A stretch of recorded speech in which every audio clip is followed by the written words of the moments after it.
réparer et transformer, c'est un peu ambivalent pour moi parce que j'ai des sérieux doutes sur notre capacité à réparer les dégâts.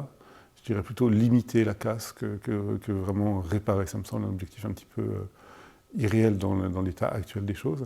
En revanche, transformer, oui, je suis pour une transformation tellement radicale que peut-être que le mot de révolution conviendrait mieux, mais en tout cas, oui, il faut transformer. Et moi, mon propos principal, c'est de dire qu'il faut transformer pas seulement les techniques de gestion de l'environnement, pas seulement les façons d'être, etc., mais c'est vraiment transformer les imaginaires, les pensées, le vocabulaire, les concepts en profondeur. On a besoin de cette révision radicale des façons de penser pour essayer de limiter les dégâts. Un concept urgent, le concept de valeur, c'est une des plus grosses urgences, c'est-à-dire que l'Occident vit depuis le XIIIe siècle avec un concept de valeur marchande. Les choses sont évaluées en fonction de leur valeur marchande. Et on voit où ça mène, c'est-à-dire qu'on valorise les produits marchands, la consommation marchande.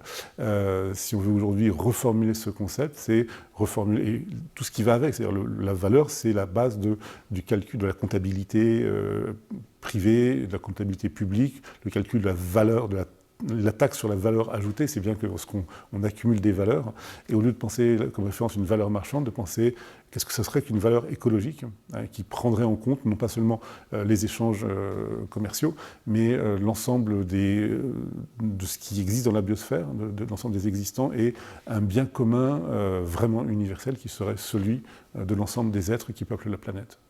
Ça aurait de la gueule. C'est tellement multiple, c'est-à-dire que il faut tout changer. Donc il faut se battre sur tous les fronts, à tous les plans. Moi, je me suis engagé un petit peu localement, comme plein de gens. Il y a une forêt près de chez moi qu'on veut détruire, donc voilà, c'est des choses. C'est un petit peu à fleur de peau. On veut défendre ces forêts, ces arbres, la mare, la zone humide, etc., près de chez soi. Donc ça, c'est quelque chose qui est immédiat pour tout le monde. Réfléchir à une échelle plus vaste, évidemment, s'engager dans des projets internationaux de coopération, d'aide, d'échange, pas seulement de penser que nous allons aider au développement, mais nous allons apprendre des autres aussi. Ça, c'est extrêmement important, ce genre de réflexion pour sortir du simple cadre occidental. Et au sein de l'Occident, il y a plein de chantiers ouverts pour redéfinir donc, les concepts, les normes.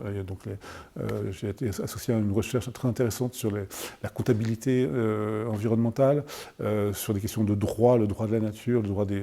voilà. Il y a plein de chantiers sur lesquels on a besoin de redéfinir très très concrètement, parce que la société, elle fonctionne à base d'idées, et pas seulement à base de matière et de rapports de force ou de rapports de production. Et donc c'est tous les chantiers possibles où on peut remettre en cause les notions reçues, communes. Et donc chacun peut faire ce travail de se mettre en garde par rapport aux usages communs et ce que véhiculent tous les mots qu'on emploie tous les jours. C'est juste de dire qu'il n'y aura pas de justice sans écologie. Je crois qu'il y a quelque chose d'assez simple à expliquer de ce point de vue-là. C'est-à-dire que si les choses continuent telles qu'elles sont parties, les tensions seront de plus en plus graves. On sait que ce sont les plus vulnérables qui sont les plus affectés. Même dans la société occidentale, les pollutions se concentrent dans les quartiers les plus pauvres. Voilà. Donc